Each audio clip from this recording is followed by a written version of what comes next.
Hello students, तो आज हम स्टडी करने वाले हैं हेल्थ प्रमोशन एंड एजुकेशन के बारे में कि हम हमारे हेल्थ को कैसे प्रमोट करें और आगे स्टडी से रिलेटेड कैसे हम हमारे हेल्थ को और अच्छा रखें, जिसके बारे में हम आज स्टडी करने वाले हैं। ओके, तो उसमें हम पढ़ने वाले हेल्थ प्रमोशन के प्रिंसिपल्स के बारे में कि उसके कौन से कंसेप्ट क्या है और उसके कौन से मॉडल्स हैं।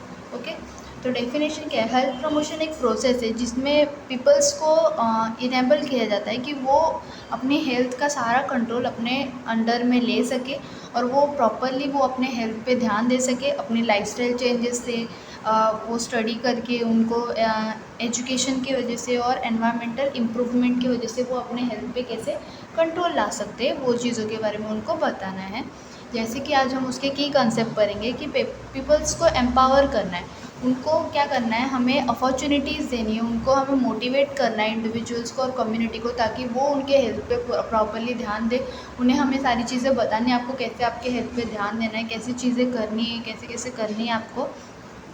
नेक्स्ट, इक्विटी, हमको ध्यान रखना है कि उनको वो सारी चीज़ें मिले जो जिनकी उनको ज़रूरत है, जो भी चीज़ों की ज़रूरत है उनकी हेल्थ को गुड रखने के लिए, हेल्थ को अच्छी रखने के लिए, वो सारी चीज़ें उनको मिली, उस चीज़ों का हमको ध्यान देना है। नेक्स्ट, सस्टेनेबिलिटी, जिसका मतलब है कि creating long term health benefit for communities. Means हमें ऐसी कुछ चीज़ें करनी है जो कम्युनिटी के लिए आगे चल के फ्यूचर के लिए भी उनके बहुत हेल्थ बेनिफिट वो क्रिएट करे। कुछ चीज़ें हमको ऐसी करनी है ताकि वो आगे हमको जाके आगे तक हमें वो फ़ायदा दे, फ्यूचर में भी फ़ायदा दे, वैसा करना है। पार्टिसिपेशन, हमें उनको बताना है कि डिसीज़न मेकिंग में आप पार्टिसिपेट करो, तभी हमको समझेगा कि आपको कौन सी चीज़ों की ज़रूरत है और आपको क्यों ज़रूरत है उन चीज़ों की, ताकि वो चीज़ें वैसे आपके हेल्थ के लिए वहाँ पे इम्प्लीमेंट की जाए। हम अब पढ़ेंगे मॉडल्स जो हेल्थ प्रमोशन के हैं। वो फर्स्ट मॉडल है ओथावा चार्टर फॉर हेल्थ प्रमोशन। ये कब बना था? 1986 में बना था। और इसके कुछ कंसेप्ट्स है जो हम अब स्टडी करने वाले, जैसे कि build healthy public policy, means government और ऑर्गेनाइजेशन मिलके ऐसे लॉज, ऐसे डिसीजन बनाए जो लोगों के हेल्थ को सपोर्ट करने में मदद करे। ऐसे कुछ हेल्दी जो पॉलिसीज़ है वो बनाए ताकि लोग जो है वो उनको फॉलो करें और उनकी हेल्थ उससे अच्छी हो। Next, create supportive environment. इसका मतलब है कि आपको आपके जो सराउंडिंग है उसको हेल्दी बनाना है। जो भी पानी आप पी रहे, जो भी हवा आप सांस ले रहे, जिनमें जहाँ पे भी आप काम करने जा रहे, जो भी कम्युनिटीज़ में आप रह रहे हो, वहाँ पे गार्डन्स हो, वहाँ पे पार्क्स हो, ताकि आपको जो है वो सारी चीज़ें प्रॉपरली मिले जो जो आपके हेल्थ को अच्छे रखने में कंट्रीब्यूट करेगी, वो सारी चीज़ें। नेक्स्ट है स्ट्रेंथन कम्युनिटी एक्शन। इसमें क्या होता है, हम कम्युनिटी को एम्पावर करेंगे, मोटिवेट करेंगे कि आप आपके खुद के हेल्थ पे आपको कैसे कंट्रोल करना है, आपको ये चीज़ें करनी है ताकि आपकी खुद का हेल्थ आपके हाथ में हो कि हमको अपनी हेल्थ ख़राब करनी है या हमारी हेल्थ अच्छी करनी है। वो आपके हाथ में, आप कंट्रोल लीजिए और वैसे आप वैसी चीज़ें करिए खुद के लिए। नेक्स्ट है डेवलप पर्सनल स्किल। इसमें क्या होता है, आप उनको इन्फॉर्मेशन दो, उनको स्किल्स सिखाओ ताकि वो उनके हेल्दी चॉइसेस के लिए हो। जैसे कि आप उनको बताओ कि आपको कैसे प्रॉब्लम सॉल्व करना है, कैसे आपको कोई भी चीज़ें जो है वो सोच समझ के, आगे के बारे में सोच समझ के उसका डिसीज़न लेना है। जैसे कि अगर आप अभी टबैको और अल्कोहल ले रहे हो तो आप नशे के लिए ले रहे हो, बट आगे जाके लॉन्ग टर्म में ये आपके लिए बहुत ज़्यादा हार्मफुल हो जाएगा, तो इसलिए आपको सोच समझ के कोई भी डिसीज़न लेना है। Next, reorient health services. इसमें आपको पीपल्स को फोकस करवाना है कि वो सिर्फ बीमारी पे ध्यान ना दे या बीमारी को रोकने पे ध्यान ना दे, वो ये भी ध्यान दे कि हम कैसे स्वस्थ रह सकते हैं, किसी भी बीमारी से बच सकते हैं, वो सारी चीज़ों पे भी आपको ध्यान देना है। ओके, नेक्स्ट हम पढ़ेंगे प्रीसीड प्रोसीड मॉडल। ये क्या है? एक प्लानिंग मॉडल है जिसमें आइडेंटिफाई किया जाता है कि एक कम्युनिटी को क्या क्या चीज़ों की ज़रूरत है, कौन से हेल्थ नीड्स की ज़रूरत है, और उस पर हम कैसे वो चीज़ें उनको डेवलप करके देंगे गवर्नमेंट के हेल्प से। ओके, जिसमें होता है फर्स्ट प्रीसीड। इसमें क्या किया जाए, पहले असेस किया जाता है, पहले एग्जामिनेशन किया जाता है कि सोशली कौन सी इम्प्रूवमेंट की ज़रूरत है, एपिडेमियोलॉजिकली कौन सी इम्प्रूवमेंट की ज़रूरत है, बिहेवियरल एंड एनवायरमेंटल फैक्टर्स जो है इसमें क्या क्या चीज़ें आपको इम्प्रूव करनी है, क्या क्या चीज़ें चेंज करनी है जो लोगों के हेल्थ नीड के लिए ज़रूरी है एक कम्युनिटी में। और फिर आगे जाके गवर्नमेंट से आपको बात करके, गवर्नमेंट के साथ मिल के आपको वो पॉलिसी, वो एडमिनिस्ट्रेशन, वो ऑर्गेनाइजेशन आपको इम्प्लीमेंट करना स्टार्ट करना है, जिसको हम बोलेंगे preceded. Means implementation phase, means आपको वो स्टार्ट करना है इम्प्लीमेंट करवाने के लिए गवर्नमेंट के हेल्प से। ओके, जैसे कि अब हम पढ़ेंगे second model, health education strategies. Okay, तो हेल्थ एजुकेशन क्या होता है? ये एक कम्युनिकेशन प्रोसेस है जिसमें आप पीपल्स को इन्फॉर्म करते हो उनके हेल्थ इश्यूज़ के बारे में। उनको आप बताते हो कि आपको ये प्रॉब्लम है, आपको ये बीमारियाँ है, तो आपको ये बीमारी को ऐसे रोकना है, आपको आपकी लाइफस्टाइल चेंजेस करनी है तो जाके आपको आगे कभी ये बीमारियाँ नहीं होगी, आपको ये चीज़ें चेंज करनी है ताकि आपको वो बीमारियाँ कभी ना हो। वो सारी चीज़ें उनको बतानी है। अच्छा पानी पियो, साफ़ पानी पियो, पानी उबाल के पियो ताकि डायरिया की प्रॉब्लम या वाटर रिलेटेड कंटामिनेटेड प्रॉब्लम जो है वो आपको कभी ना हो। लाइफस्टाइल अच्छी रखनी है आपको, कपड़े साफ़ सुथरे पहनने ताकि इन्फेक्शन के चांसेस आपके कम हों। खाना जो है वो क्लीन आपके बर्तनों में यूज़ करना है, आपको बनाना है, जिससे क्या होगा, फूड पॉइजनिंग के चांसेस कम होंगे। ओके, नेक्स्ट हम पढ़ेंगे कि हेल्थ एजुकेशन स्ट्रैटेजीज। आपको अगर किसी पर्सन को हेल्थ के बारे में एजुकेशन करना है, हेल्थ के बारे में एजुकेट करना है, उसको बताना है, तो वो उसकी स्ट्रैटेजीज़ क्या क्या है आप बात करके बता सकते हो, कम्युनिकेशन के थ्रू। कैसे? आप वर्बली उनके घरों घरों में जाके लोगों को समझा सकते हो, बता सकते हो, या फिर आप नॉन वर्बली भी बता सकते हो, मीन्स आपके एक्शन के थ्रू आप डायरेक्टली वो चीज़ें इम्प्लीमेंट कर दो या डायरेक्टली वो रूल्स निकाल दो, या आप रिटर्न कम्युनिकेशन की तरफ वो हेल्थ का जो मैसेज है वो कन्वे कर सकते हो। जैसे कि हम कोई भी गांव में कोई भी नोटिस लगाते हैं या कुछ भी ऐसा नोटिस लगाना कि ये रूल्स ये रेगुलेशन ऐसे ऐसे फॉलो करना है, तो वो एक रिटर्न कम्युनिकेशन का पार्ट हो जाता है। नेक्स्ट, आप उसको मास मीडिया के हेल्प से बता सकते हो, मीन्स न्यूज़पेपर के हेल्प से, टेलीविज़न के हेल्प से आप बता सकते हो, सोशल मीडिया के हेल्प से, मीन्स मोबाइल में जो सोशल मीडिया ऐप्स होते हैं उसके हेल्प से आप लोगों को बता सकते हो, अवेयर कर सकते हो। कम्युनिटी मीटिंग्स के दौरान आप लोगों को बता सकते हो, क्योंकि इस मीटिंग्स के दौरान ज़्यादा लोगों तक आपकी आवाज़ पहुंचेगी, ज़्यादा ऑडियंस रहेगी, तो आपको आपके पास ज़्यादा ऑप्शंस होंगे अवेयर करने के लोगों को। ओके, नेक्स्ट हम पढ़ेंगे कि importance of cultural sensitivity in communication to ensure messages are accepted and understood. आपको कल्चरल सेंसिटिविटी का भी ध्यान रखना है। इफ़ वो पीपल्स को आपकी लैंग्वेज समझ नहीं आ रही है तो आपको उनके लैंग्वेज में उनको समझाना पड़ेगा, उनकी बातों में उनको समझाना पड़ेगा, उनके एग्जाम्पल के साथ, ताकि उन लोगों को ये बात जो है, जो आप मैसेज कन्वे करना चाहते हो, वो उनको ईजिली समझ में आए और वो लोग वो एक्सेप्ट करें। ओके ओके, और नेक्स्ट है हमारा एडवोकेसी, जिसमें क्या होता है, हम क्या करते हैं, जो भी पॉलिसीज़, जो भी लॉ, जो भी प्रैक्टिसेस, जो भी रूल्स रेगुलेशन चल रहे हैं, उनमें हम कुछ प्रमोट करने की कोशिश करते हैं, उनमें कुछ इम्प्रूव करके, ताकि वो हेल्थ के लिए एसेंशियल हो। जैसे कि हम देखते हैं टबैको वगैरह या फिर जो अल्कोहल वगैरह, ये सब गवर्नमेंट इसको चेंज नहीं कर रही या बंद नहीं कर रही, तो हम क्या करें, गवर्नमेंट को ऐसे डाटाज दे, ऐसे ये कुछ इन्फॉर्मेशन दे, जिससे उनको पता चले कि ये जो टबैको है, टबैको कंट्रोल लॉज वो बनाए, ताकि वो, जिससे क्या हो, लोगों पे इफ़ेक्ट पड़े और लोग समझे कि ये जो है वो ये हेल्थ के लिए बहुत हार्मफुल है। हम गवर्नमेंट के डिसीजन के साथ मिल के, गवर्नमेंट को समझा के, गवर्नमेंट को इन्फ्लुएंस करके हम हमारी बातें गवर्नमेंट से मनवाए, ताकि गवर्नमेंट ये रूल बनाए, टबैको कंट्रोल लॉ, जिसमें से क्या हो, लोग क्या करें, टबैको यूज़ बंद कर दें। ओके, नेक्स्ट है बिहेवियर चेंज। इसमें हम क्या करते हैं, पीपल्स को इंश्योर करते हैं, एनकरेज करते हैं कि आपको ये चीज़ें चेंज करनी है। जैसे कि आप जो स्मोकिंग करते हो वो आपके हेल्थ के लिए अच्छी नहीं है, आगे जाके आपको रेस्पिरेटरी डिजीज़ हो सकता है। जो आप ये अनहेल्दी चीज़ें खा रहे हो, इससे आपके बॉडी में कोलेस्ट्रॉल लेवल हो सकता है, डायबिटीज़ हो सकती है, ओबेसिटी हो सकता है। तो ये चीज़ें आप चेंज करो, आपके जो बिहेवियर्स है उसको चेंज करो आप, और हेल्दी बिहेवियर्स आप जो है एक्सेप्ट करो, ताकि आपकी हेल्थ अच्छी रहे। उनको ये सारी चीज़ें बतानी कि आप आपका बिहेवियर चेंज करो। ओके, नेक्स्ट है behaviour change theory, like health belief model. ये कुछ मॉडल्स है, health belief model, theory of planned behaviour and transtheoretical model guide interventions. ये हेल्प करवाती है पीपल्स की जो बिहेवियर उसको चेंज करवाने में, उनको समझाने में, बताने में, तो पीपल्स जो है वो हेल्दी चॉइसेस अपनाएंगे। Social learning, people are influenced by observing other and modelling behaviour. और ये लोग क्या करते हैं, बिहेवियर चेंज के लिए सोशल लर्निंग बहुत इंपॉर्टेंट होता है इनके लिए। मीन्स ये क्या करते हैं, जब दूसरों को देखते हैं कि उनको ये प्रॉब्लम हो रहा है, उनको ये हो रहा है, तो ये उनसे इन्फ्लुएंस होकर ये बिहेवियर करते हैं। जैसे कि अगर कोई ग्रुप में सब लोग स्मोकिंग कर रहे हैं और एक कोई नहीं कर रहा है, तो ये क्या होगा, बाकी लोग को देख के इन्फ्लुएंस होगा और ये भी सोचेगा कि एक बार मैं भी ट्राई करता हूँ। तो ये सारी चीज़ें जो होती है सोशल लर्निंग होती है, जिससे क्या होता है, हमको कभी भी अच्छे लोगों के साथ रहनी है ताकि हम अच्छी आदतें सीखें, बुरे लोगों के साथ नहीं रहनी है। ओके, अगर हमको किसी का बिहेवियर चेंज करवाना है तो उसकी टेक्निक्स क्या है, हमें उन्हें मोटिवेशनल इंटरव्यूइंग करना है, मतलब हमें उनको मोटिवेशनल चीज़ें बतानी है कि आप कर सकते हो, आप छोड़ सकते हो, उनको तरीका बताना है कि आपको ये कैसे कम करना है, आपको ये कैसे छोड़ना है, ये जो आप कर रहे हो वो सही नहीं है, वो सारी चीज़ें उनको बतानी है, मोटिवेट करनी है। Next, goal setting. आप उनको वो चीज़ों का जो एक गोल सेटिंग बता दीजिए, जैसे कि अगर आपको कोई चीज़ बंद करनी है, स्मोकिंग क्विट करनी है या अल्कोहल क्विट करनी है, तो आप क्या करिए, धीरे धीरे उसको कम करते जाइए और आप एक गोल सेट कर लीजिए कि मुझे 1 महीने के अंदर, 2 महीने के अंदर पूरी तरीके से इसे छोड़ देना है।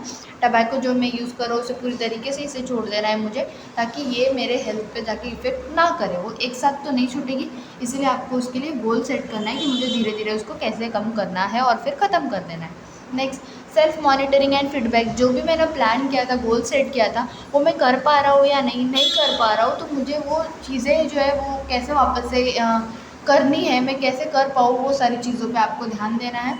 Next, reinforcement and rewards. और फिर वो क्या करते हैं, आपको अगर आपने वो गोल्स पूरे कर लिए तो आपको वो रिवॉर्ड्स देते हैं, जिससे क्या होगा, आपको लगता है कि हाँ ठीक है, चलो वो अच्छा काम था, ये मैंने अच्छा किया वो सब छोड़ के। ओके। नेक्स्ट है community participation and involvement in health programme.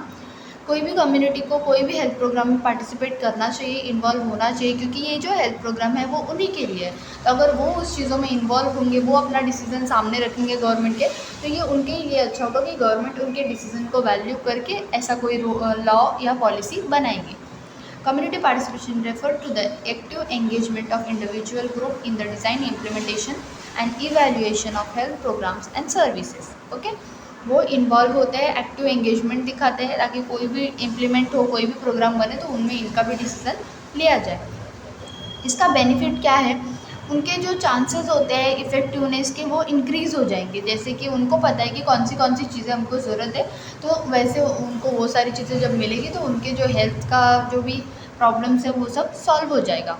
जिससे क्या होगा, कम्युनिटी को हम एम्पावर कर रहे हैं, उनको हम मोटिवेट कर रहे हैं कि वो खुद की हेल्थ नीड्स जो है वो खुद को पहचाने, कि खुद को हमको क्या ज़रूरत है वो सारी चीज़ें वो एड्रेस करें। Next, build trust between health provider and community. ये एक ट्रस्ट बना देती है, हेल्थ प्रोवाइडर और कम्युनिटी के बीच में एक ट्रस्ट होने लगता है कि जो कम्युनिटीज़ कह रही है वो हेल्थ प्रोवाइडर सुन रहे हैं, वैसे इम्प्लीमेंट कर रहे हैं। Next, promote sustainability of health programs. Means वो क्या करते हैं, जो भी हेल्थ प्रोग्राम चल रहे हैं वो आगे जाके लोगों के फ्यूचर में भी उनके हेल्थ के लिए बहुत अच्छे हो, उस चीज़ों को वो सस्टेनेबिलिटी को प्रमोट करते हैं। ओके। नेक्स्ट हम देखेंगे वो क्या करते हैं, encourage ownership of health initiative. Means उन्होंने खुद ने ये हेल्थ इनिशिएटिव स्टार्ट किया है और ये उनको ओनर, ये इनके ओनर है, उसको वो एनकरेज करते हैं। ओके। नेक्स्ट है step in community involvement.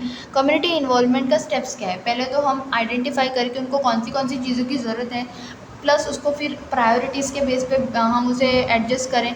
Next, mobilising जो भी रिसोर्सेज है, जैसे कि मनी, मटेरियल, पीपल, कौन सी चीज़ों की उनको ज़रूरत है, वो सारी चीज़ें हम एड्रेस करें। फिर हम प्लानिंग करें कि कैसे कैसे कौन सी चीज़ें इंप्लीमेंट करनी है, और बाद में हम उसे इम्प्लीमेंट करना साथ में स्टार्ट करें कम्युनिटी के हेल्प के साथ। नेक्स्ट है, जो भी हमने इम्प्लीमेंट किया है उससे क्या फ़ायदा हो रहा है, क्या आउटकम हो रहा है, क्या फीडबैक हो रहा है, वो सारी चीज़ें हमको लेते रहनी, जिससे हम कंटिन्यू इम्प्रूवमेंट करते रहे कम्युनिटी के हेल्थ के लिए और कम्युनिटी के इन्वॉल्वमेंट के साथ ही। ओके। नेक्स्ट है health promotion for specific population, elderly, adolescent and women. अब हम एल्डरली मीन्स जो ओल्ड एज पीपल्स होते हैं उनका हेल्थ प्रमोशन कैसे करेंगे, उनको हम बचाएंगे क्रोनिक डिजीज़ से, जैसे कि बहुत टाइम से जो बीमारी उनको चलती आ रही है वो कैसे रोकनी है, कैसे नहीं हो, वो बीमारियों के बारे में बताना है, हाइपरटेंशन, हाई ब्लड प्रेशर और डायबिटीज़ के बारे में उनको बताना, आपको कैसे फिजिकल एक्टिविटी करनी है ताकि आपकी हेल्थ अच्छी हो, आपको कैसे बैलेंस डाइट रखना है ताकि आपकी हेल्थ अच्छी हो। मेंटल सपोर्ट उनको करना है हमें, सोशल एक्टिविटी में उनको पार्टिसिपेट करवा के, जो कि जैसे कि टूर एंड ट्रैवल, उनको लेके जाना, घुमाना, उनके साथ गेम खेलना, जिनसे उनका माइंड स्ट्रेस फ्री रहेगा, मेंटल हेल्थ अच्छी होगी। और फिर अगर कोई घरों में, कोई जगहों पे किसी भी एल्डर के साथ कोई भी बदतमीज़ी हो रही है, तो वहाँ पे वो ध्यान दिया जाए और उनको वहाँ से लेके आके उनको उनकी केयर गिवर सपोर्ट्स में उनको मतलब उनको प्रॉपरली केयर दिया जाए और उनको प्रॉपरली सपोर्ट किया जाए उनके ट्रीटमेंट वगैरह में। और हेल्थ स्क्रीनिंग, प्रॉपरली उनका हेल्थ जो है वो स्क्रीन किया जाए हर टाइम, प्रॉपरली मंथली हर साल में, कि उनका विजन प्रॉपर है या नहीं, उनकी हेयरिंग पावर प्रॉपर है या नहीं, उनकी बोन डेंसिटी कैसी है, कितनी है, कैसे उनका केयर करना है, वो सारी चीज़ें। नेक्स्ट, अडोलसेंट के लिए हम हेल्थ प्रमोशन कैसे कर सकते हैं, उनको बताना कि जो भी sexual and reproductive health education के बारे में उनको डिटेल नॉलेज है, क्योंकि ये बातें कोई उनको बताएगा नहीं, बट आपको उनको अच्छे से समझाना है कि प्यूबर्टी क्या होता है, प्यूबर्टी के टाइम पे क्या क्या चेंजेस होंगे आपके बॉडी में, कॉन्ट्रासेप्शंस क्या होते हैं, STI सेक्सुअली ट्रांसमिटेड इन्फेक्शन कैसे होते हैं, कैसे ट्रांसमिट हो सकते हैं, आप उसको कैसे प्रिवेंट कर सकते हो, वो सारी चीज़ें उनको बतानी है। प्रमोट मेंटल वेलबींग, कुछ जो अडल्ट होते हैं वो ज़्यादा सोच के डिप्रेशन में चले जाते हैं, तो उनके जो मेंटल स्टेट है उसको नॉर्मल लाना, नॉर्मल करना। और उनको सब्सटेंस अब्यूज़ मीन्स अगर किसी को ड्रग्स की कोई लत लग गई, ड्रग्स की कोई आदत होगी, तो वो उनको बताना कि ये कैसा है, इसको कैसे आप छुड़ा सकते हो, ये सही नहीं है आपके हेल्थ के लिए। उनको न्यूट्रिशन प्रोवाइड करके देना, फिजिकल एक्टिविटी करवाना जिससे उनके बॉडी में फ़ैट नहीं जमा होगा, ओबेसिटी नहीं होगी उनको। और उनको बचाना पीयर प्रेशर से। इफ़ उनके पूरे ग्रुप में लोग जो गलत काम कर रहे हैं, तो लोगों का पूरा पीयर प्रेशर आएगा उसके ऊपर भी कि इसको भी वो काम करना चाहिए, तो उसको वो हमको देखना है और उनको वो ग्रुप से अलग करना है, पूरे वो ग्रुप से उनको डिटैच कर देना है, रेजिलेंस करना है। Okay. Health promotion for women's, women's के लिए हम कैसे हेल्थ प्रमोशन करेंगे?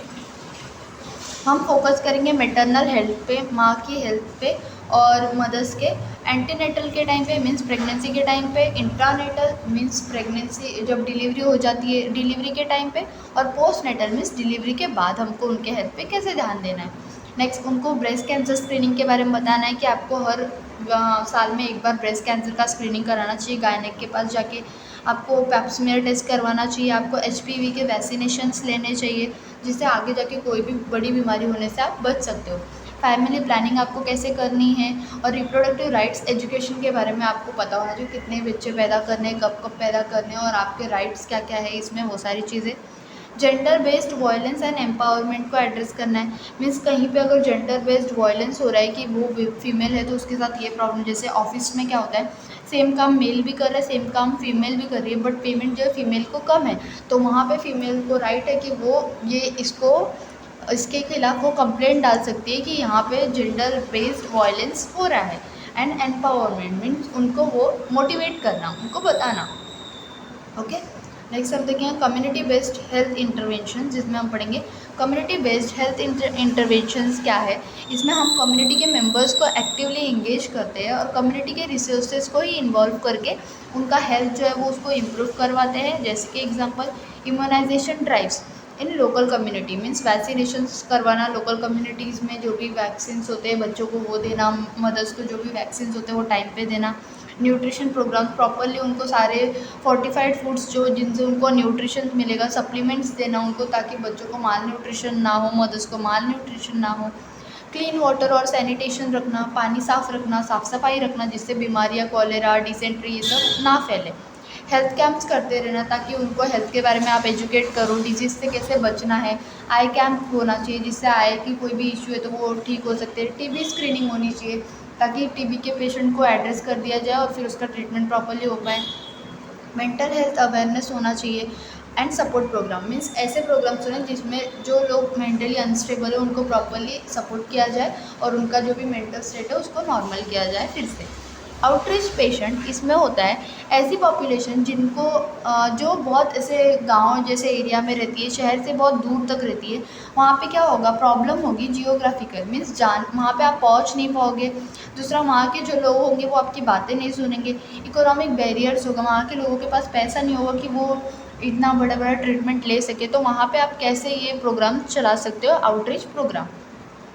तो आप क्या कर सकते हो, मोबाइल हेल्थ क्लिनिक खोल सकते हो रिमोट एरियाज़ में। मीन्स आप क्या करोगे, मोबाइल से डॉक्टर से ट्रीटमेंट लेके आप वैसे आप आपका ट्रीटमेंट स्टार्ट करवा सकते हो। डोर टू डोर कैंपेन करवा सकते हो आप हाइजीन के बारे में, वैक्सीनेशन के बारे में एंड मैटरनल हेल्थ के बारे में।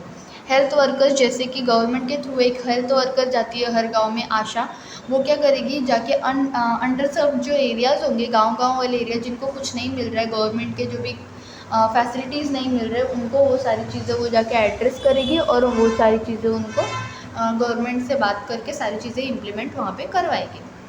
सक्सेसफुल आउटरीच प्रोग्राम की कैरेक्टरिस्टिक क्या है कि कम्युनिटी भी आपके प्लानिंग में इन्वॉल्व हो, कल्चरली अप्रोप्रिएट इंटरवेंशन हो, मीन्स आप जो भी फैसले ले रहे हो वो कल्चरली अप्रोप्रिएट हो, लोगों वहाँ के जो कल्चर को नुकसान ना पहुँचाए, उनके रिस्पेक्ट करें। ऑनगोइंग इवैल्यूएशन एंड फीडबैक, आप जो है वो रेगुलरली जो भी आपने इम्प्लीमेंट किया है पॉलिसी, उसको आप रेगुलरली इवैल्यूएट कीजिए, मतलब उसको एग्जामिन कीजिए और फीडबैक लेते रहिए। और गवर्नमेंट से, लोकल गवर्नमेंट से और एनजीओ से आप कोलैब करके उन लोगों को वैसे वैसे सारी सुविधाएं, जो भी फैसिलिटीज़, उनको जो भी चीज़ें ज़रूरत है, हेल्थ की नीड्स, जो भी बेसिक नीड्स है, वो सारी चीज़ें उनको प्रोवाइड की जाए ताकि उनका हेल्थ अच्छा रहे। ओके, तो यहाँ पे ये टॉपिक ख़त्म होता है। Thank you.